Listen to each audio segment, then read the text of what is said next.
Hello everybody, this is Vishal from Stockbox Technologies and welcome to Business Standard Analysis video।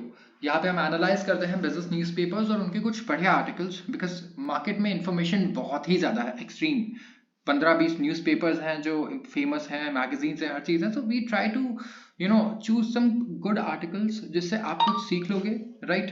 And what we try to do is we try to decode the articles. यहाँ पे cause क्या है और effect क्या है इसका, हमारा गोल ये होता है। ये होंगे सिर्फ फाइनेंशियल और इकोनॉमिक आर्टिकल्स, तो ऐसा कुछ भी जो आपके पॉकेट को अफेक्ट करे। हमारा गोल ये है कि हम उन चीज़ों को डिस्कस करें और कैसे वो अफेक्ट करेगा आपके फाइनेंसेस को, पॉकेट्स को, आपके फाइनेंशियल डिसीजंस को, ये हम डिराइव करने की कोशिश करेंगे यहाँ पे। So let's begin with the first article. Amazon Pay gets RBI nod for payment aggregator status.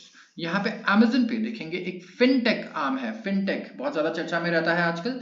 Fintech arm of e commerce major Amazon India has received a payment aggregator license। Amazon Pay को मिल गया है payment aggregator का licence RBI से। RBI से लेना पड़ता है ये लाइसेंस अगर आपको काम करना है, ठीक है। जितने भी फिनटेक्स हैं बड़ी बड़ी, आप देखेंगे वो न्यूज में रहती हैं काफी इस लाइसेंस के लिए। And fintech firm joins a list of companies that the central bank has recently granted authorization to operate as a payment aggregator। तो अब ये भी उन कंपनीज के लिस्ट में आ गया जो एज अ पेमेंट एग्रीगेटर काम कर सकता है। ऑथराइज एग्रीगेटर का मतलब पता है आपको? कई लोगों ने सुना होगा, कई लोगों नहीं, मैं बता दूं। एग्रीगेटर जैसे कि आप देखते हैं कि टैक्सी एग्रीगेटर कौन है? ओला, राइट। और फ्लिपकार्ट, ये क्या है? फ्लिपकार्ट क्या है? ई कॉमर्स का एग्रीगेटर। ये ई कॉमर्स एग्रीगेटर ही है ना। ये क्या कर रहा है? ये एक ऐसा प्लेटफॉर्म है सेंट्रलाइज जहां पे ये डायरेक्टली आपको कुछ नहीं दे रहा, ये कनेक्ट कर रहा है दो लोगों को, राइट। ये जो दो लोग हैं, इन लोगों को ये यहाँ पे अपने प्लेटफॉर्म पे बुला के कनेक्ट कर ले रहा है, बायर्स और सेलर्स को।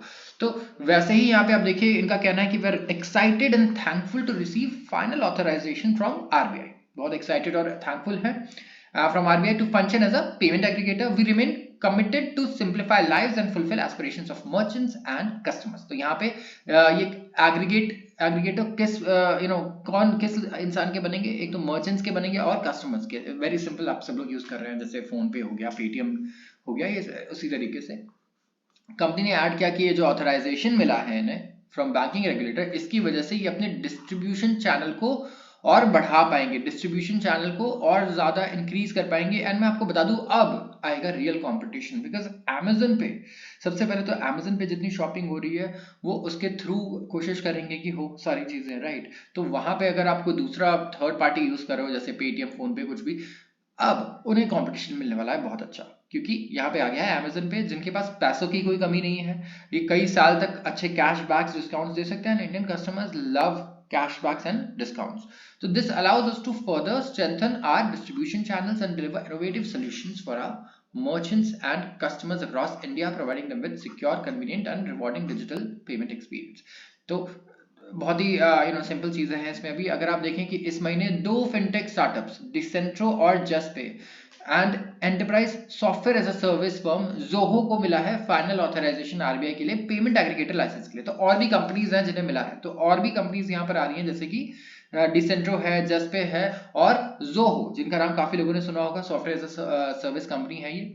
फूड डिलीवरी मेजर जोमैटो और fintech firm Stripe and Tata Pay, ये भी ऐसी कंपनीज हैं जिन्होंने अभी ये लाइसेंस बैक किया है जनवरी में। और अब Razorpay, Cashfree payments, EnKash, ये वो कंपनियां हैं जिन्हें अप्रूवल मिला था। तो इंडिया में इस टाइम पे आप देखिए क्रेज है किस चीज का? पेमेंट एग्रीगेटर लाइसेंस का। जितनी बड़ी कंपनीज हैं, अब कंपनीज लाइक जोमैटो और Amazon इस फील्ड में है, so you know it must be really thriving यहाँ पे। एंड आरबीआई पोटेंशियल, सबसे पहली बात हो जाती है कि पोटेंशियल कितना है, ये कितना आगे एक्सपैंड हो सकता है, कितना ज्यादा इससे ये रेवेन्यू जनरेट कर सकता है, या फिर एंसिलरी एक्टिविटीज है उसमें कितना ज्यादा इन्हें हेल्प करेगा, ये हमें देखना होगा। RBI defence PS entities. अब देखिए यहाँ पे एक आरबीआई की डेफिनेशन है। पेमेंट एग्रीगेटर कौन होता है? पेमेंट एग्रीगेटर लाइसेंस मिला है इन्हें, तो आरबीआई की डेफिनेशन के अकॉर्डिंग एंटिटीज जो फैसिलिटेट करती है, मतलब हेल्प करती हैं ई कॉमर्स साइट्स और मर्चेंट्स को, कि वो मर्चेंट्स फ्लिपकार्ट के, Amazon के, कोई भी पेमेंट इंस्ट्रक्शंस जो हैं, ठीक है, एक्सेप्ट कर पाए payments instruments from the customers for completion of their payment obligation without need for merchants to create a separate payment integration system of their own.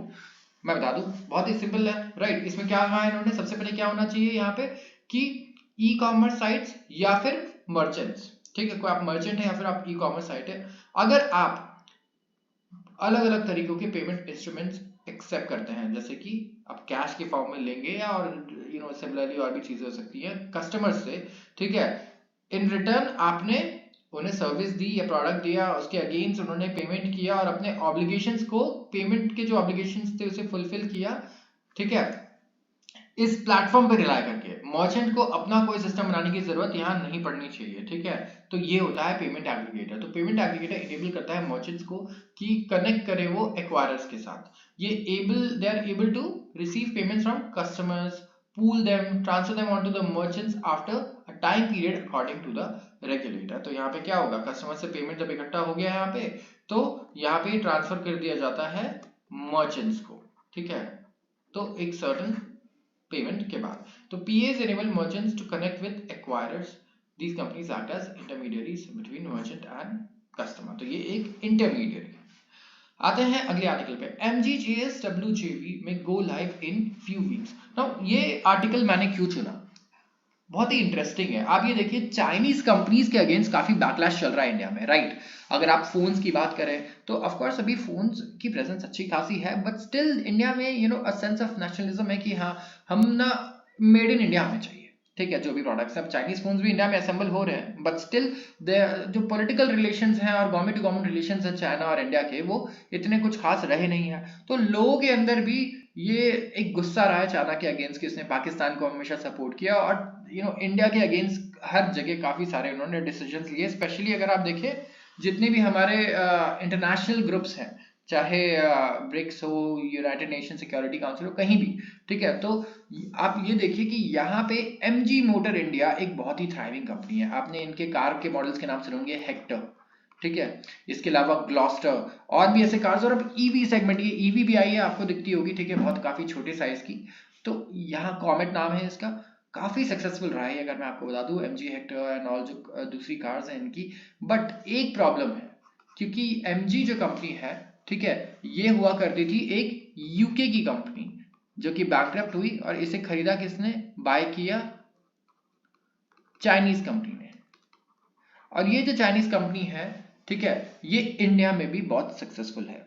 तो यहाँ पे इशू ये आ रहा है कि ऑफ कोर्स एक डर है, राइट, कि इंडियन गवर्नमेंट ने जिस तरीके से टिकटॉक को बैन किया, चाइनीज ऐप्स को बैन किया, हो सकता है कभी इन्हें भी ऐसी दिक्कत आए, क्योंकि चाइनीज गवर्नमेंट बहुत ही ज्यादा, आप देखिए जो कम्युनिस्ट पार्टी है और प्रेसिडेंट है उनके, बहुत ही ज्यादा आप कहेंगे कि इरेशनल चीजें कर सकते हैं, राइट। उन्होंने डिसीजंस लिए हैं इरेशनल, जिसकी वजह से वहां की टेक कंपनीज को भी बहुत लॉस हुआ। दूसरी कंट्रीज से उन्होंने अपने रिलेशंस खराब किए, US के साथ ट्रेड वॉर और ऐसी कई चीजें हुई, जिसकी वजह से उनकी कंपनीज को नुकसान झेलना पड़ रहा है। तो आज देखिए, MG मोटर्स इंडिया में 100% इनका प्रॉपर सब्सिडरी है, लेकिन ये ढूंढ रही है पार्टनरशिप करने के लिए किसी इंडियन कंपनी को, कि इंडियन कंपनी के साथ पार्टनरशिप करें, तभी वो सेफली इंडिया में काम कर पाएंगे। नहीं तो कभी भी ऐसा हो सकता है कि कोई रेगुलेशन आया और इन्हें अपना पूरा बोड़ा बिस्तर पैक करके चाइना वापस जाना पड़े। तो यहाँ पे आप देखिए कि it is a wholly owned Chinese car maker SIAC motor, and they expect to close its joint venture with JSW group. तो यहाँ पे आया है JSW ग्रुप, ठीक है, जिनके साथ पार्टनरशिप की बात चल रही है, और ये प्रोजेक्ट कर रहे हैं कि electric passenger car penetration India में हिट करेगा 7 to 8% 2026 में, जो कि टिपिंग पॉइंट होगा सेगमेंट के लिए। कंपनी की स्ट्रैटेजी की बात करें MG की, राजीव शावा CEO एमेरिटस है MG मोटर के, उन्होंने कहा कि हम एक्सपेक्ट कर रहे हैं joint venture with JSW, and यहाँ पे क्या होगा, 30% स्टेक भी होगा इनका। It will be close in few weeks में ये डील कंप्लीट हो जाएगी, फाइनलाइज हो जाएगी, और अनाउंस कर देंगे एक्सपेंशन और इन्वेस्टमेंट दोनों, ठीक है। तो इनका ये एस्टिमेट है कि जो इलेक्ट्रिक पैसेंजर व्हीकल सेगमेंट है, यहाँ पे 7 से 8% का पेनिट्रेशन होगा, मतलब 7 से 8% मार्केट शेयर इलेक्ट्रिक व्हीकल का होगा, ठीक है, पैसेंजर व्हीकल सेगमेंट में, जो हो जाएगा 2026 तक। 2024 में एक्सपेक्ट कर रहे हैं 4% का पेनिट्रेशन। तो छावा ने एग्री किया कि एक जेस्टेशन पीरियड आएगा एक्सपेंशन और इंट्रोडक्शन ऑफ न्यू मॉडल्स में। जेस्टेशन पीरियड क्या मतलब, यहाँ पे वेटिंग पीरियड आप कह सकते हैं, ठीक है, जहाँ पे आपको कोई एक्टिविटी नहीं दिखेगी, आपको वेट करना होगा एक्सपेंशन और इंट्रोडक्शन ऑफ न्यू मॉडल्स में। तब तक ये 2 नए मॉडल्स लॉन्च करेंगे 2024 में, जिनमें से एक होगा इलेक्ट्रिक व्हीकल, ठीक है। तो यहाँ पे आप देखिए एमजी ने अच्छे खासे प्राइस कट्स भी किए थे। ईवी जो है इनका कॉमेट, इस पे 99,000 का इन्होंने प्राइस कट किया, जिसकी वजह से 70% इंक्रीज हुई है बुकिंग्स में, ठीक है। और यहाँ पे इनके जो एमजी हेक्टर, एस्टर, ग्लॉस्टर, इनमें भी 40% का इंक्रीमेंट देखा गया है बुकिंग में।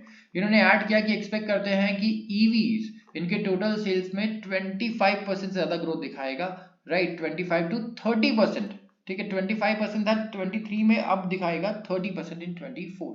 तो कॉमेट जो कि सबसे चीपेस्ट इलेक्ट्रिक कार है कंट्री में, ये एमजी के वॉल्यूम्स को आगे लेके जा सकती है। यहाँ पे आप देखिए बहुत ही छोटी सी कार है ये, ठीक है, बट आपको दिख जाएगी। एंड यहाँ से 30% का इंक्रीमेंट देखने को इनका कहना है मिल सकता है। तो ये देख रहे हैं right price to value equation के लिए for Comet with a price cut. Price to value बहुत ही इंपॉर्टेंट है इंडियन लोगों के लिए, because what we look for is value for money, ठीक है। अभी तक तो ऐसा बहुत ज्यादा डोमिनेंट था कि इंडियन लोगों को फर्क नहीं पड़ता था ब्रांड से बहुत ज्यादा, दे लुक फॉर क्वालिटी। वो ये बोलते थे कि अच्छा ये 3,000 की शर्ट है, मैं सेम क्वालिटी ले आऊंगा 800 रुपए में, राइट।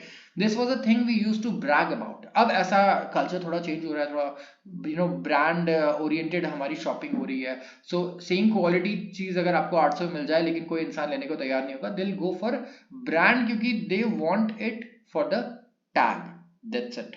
तो ये हो गया। तो लेकिन कार्स के मामले में अभी भी आप देखिए प्राइस टू वैल्यू बहुत ही इंपॉर्टेंट है, कपड़ों के मामले में नहीं। और उन्होंने ये कहा कि price of all cars could go up अगर free prices do not go down. तो यहाँ पे आप देखिए जो फ्री प्राइसेस हैं ये क्या है, शिपिंग, ठीक है, और ट्रांसपोर्टेशन के जो कॉस्ट है, अगर ये कम नहीं हुए तो कार भी महंगी हो सकती है। और ये किससे रिलेटेड है, अभी हम कई हफ्तों से पढ़ रहे हैं, रेड सी, राइट, रेड सी हो गया, और भी चीजें हैं जो इंटरनेशनली परेशान कर रही है। तो एमजी से पूछा गया कि क्या ये हाइब्रिड मॉडल्स भी लेके आएंगे, तो उन्होंने कहा कि हम मना नहीं कर सकते कि हम नहीं लाएंगे, बट यहाँ पे इनका ये कहना है कि जो जॉइंट वेंचर होगा ये सिर्फ ग्लोबली अवेलेबल एमजी मॉडल्स को ही नहीं लेके आएगा, बल्कि जो दूसरे ब्रांड के मॉडल्स हैं जो ये कार कंपनी ओन करती है, जैसे मैक्सेस, आईएम, वूलिंग, उनको भी यहाँ इंट्रोड्यूस कर सकता है। तो एमजी ने बहुत ही स्मार्ट प्ले किया है, यहाँ पे इंडियन कंपनी के साथ जॉइंट वेंचर किया, ठीक है। और अब यहाँ पे ये अग्रेसिवली एक्सपैंड कर सकते हैं क्योंकि इनके पास मॉडल्स की कमी नहीं है। चाइना में अच्छा इन्होंने अपना खासा बेस बना रखा है और इनके पास पैसे की कोई दिक्कत नहीं है इंडिया में इन्वेस्ट करने के लिए, एंड लोगों को इनकी कार पसंद भी है। देखिए, तो मिस्टर छाबा ने कहा कि unlike Tata Motors it does not have a wide range of models, we are not able to finalise the expansion and investment as we are looking for a joint venture partner. तो बहुत ज्यादा बड़ा lineup ही नहीं बनाना चाहते हैं, but they want कि पहले ये फोकस करें एक जॉइंट वेंचर पे, उसके बाद इन्वेस्टमेंट करें। SUVs में भी 62% of FY25 PV sales. Share of sports utility vehicle, सबसे ज्यादा SUVs किसके इंडिया में है, आप गेस कर सकते हैं, महिंद्रा एंड महिंद्रा। इनके शेयर प्राइस को आप देख सकते हैं, इनका शेयर प्राइस अभी पिछले एक महीने में बहुत ही बढ़िया इन्होंने मूवमेंट दिया, काफी अच्छे रिटर्न्स दिए हैं पिछले एक महीने के अगर आप देखें तो। नहीं तो अभी तक कार के सेगमेंट में आप टाटा मोटर्स को देख रहे थे कि आउट परफॉर्म कर रहा था, बिल्कुल लाइफ हाई पे चल रहा था ये stock, right. And Maruti Suzuki and Mahindra को हम परफॉर्म करते हुए नहीं देख रहे थे, बट अब काफी अच्छा परफॉर्मेंस देखने को मिला, जो कि आप कह सकते हैं कि अवेटेड था महिंद्रा के स्टॉक में। तो यहाँ पे ये न्यूज भी काफी ज्यादा सपोर्टिव है महिंद्रा के लिए, जिसके पास एसयूवी लाइनअप्स हैं सारे के सारे। इनका ये कहना है कि SUVs in total passenger sales in India is expected to grow from 51% in 2022-23 to 62% in 24-25। तो एसयूवी का क्रेज इंडिया में और बढ़ते जा रहा है। तो जितने भी पैसेंजर व्हीकल सेल्स हैं they are expected to grow by 5 to 7% in 24-25 due to rise in demand for SUVs. क्या रीजन है, देखिए इंडिया में अब ये रीजन को आप क्वांटिफाई करके नहीं देख सकते। इंडिया में लोगों को एसयूवी कार्स पसंद है, राइट, क्योंकि इंडिया में लोग वैल्यू करते हैं बिग कार्स को, राइट। साइज मैटर करता है इंडिया में। जब आप कार्स की बात करते हैं तो भले ही वो टॉप मॉडल ना खरीदे लोग, बट दे वांट एसयूवीज, उसके अलावा आप देखें तो इंडिया में बड़ी फैमिलीज भी होती हैं, right? So you need more space. तो एसयूवीज का क्रेज इसीलिए और ज़्यादा होता है because we have joint families as well. तो और बड़ी फैमिलीज हैं, काफ़ी ज़्यादा। अगर आप देखिए पोटेंशियली, स्पेशली अगर आप जो रूरल एरियाज का पैटर्न देखेंगे तो वहाँ पे और ज़्यादा क्रेज रहता है एसयूवीज का रादर देन छोटी कार्स का, because they know they are going to live in a joint family, connected रहेगा, they have to travel together. So इसलिए लोग प्रेफर करते हैं कि वो एसयूवीज में ज़्यादा इन्वेस्ट करें। तो यही न्यूज़ की वजह से क्या रहा कि मारुति सुजुकी एक कंपनी थी, ठीक है, जो एसयूवीज के मामले में पीछे थी, क्योंकि इनका कोर कॉम्पिटेंसी क्या रहा है आज तक?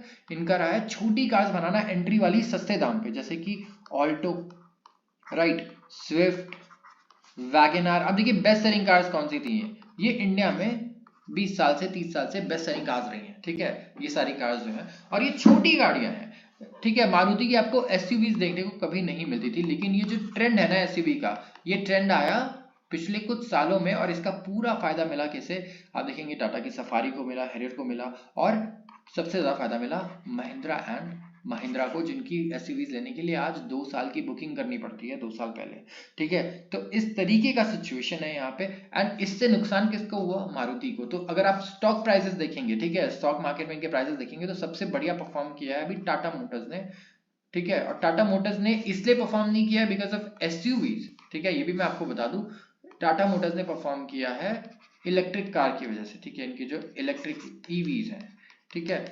महिंद्रा एंड महिंद्रा ने परफॉर्म किया किस लिए? एसयूवी के लिए, एंड अब वो ईवी भी लॉन्च कर रहे हैं अपना, ठीक है। आपको दिख भी चुकी होंगी एक दो इनके शोरूम्स में आपको शोकेस के लिए। एंड इसके बाद अब लास्ट जो है सबसे वर्स्ट परफॉर्मर अगर आप देखेंगे मारुति रहा है, जो कि एसयूवीज भी इन्होंने लॉन्च किया है ना, वो चलना शुरू हो गई हैं, लाइक ग्रैंड विटारा आप देखते हैं, राइट। तो ऐसी कार्स में अब अच्छी खासी डिमांड है, बट स्टिल इन्होंने लेट कर दिया है इससे। और ईवीज के बारे में तो अभी हमें मारुति की तरफ से कोई खबर कुछ खास है नहीं।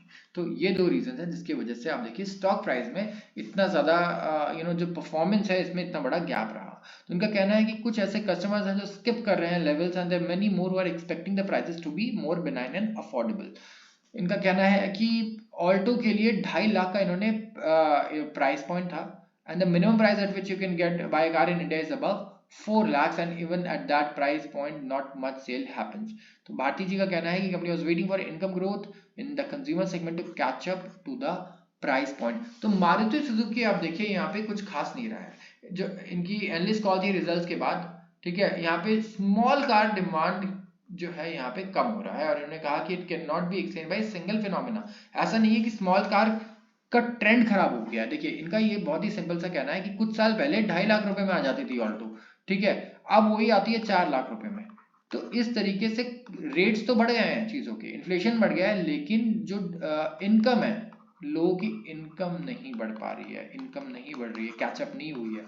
तो लोगों को अब ये बहुत महंगी लग रही है, क्योंकि बहुत जल्दी महंगी हो गई है, राइट, जो एंट्री लेवल कार्स है, जिसकी वजह से मारुति सुजुकी को यहाँ पे एक ये रीजन है कि काफी ज्यादा ग्रोथ, पोटेंशियल ग्रोथ नहीं मिल पा रहा जो पोटेंशियल है इसका।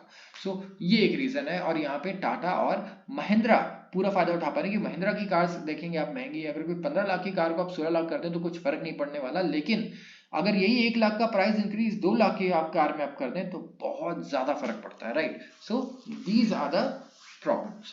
सो आज के लिए बस इतना ही। अगर आपको वीडियो पसंद आई हो तो जरूर लाइक करें और चैनल को सब्सक्राइब करना बिल्कुल मत भूलें। धन्यवाद।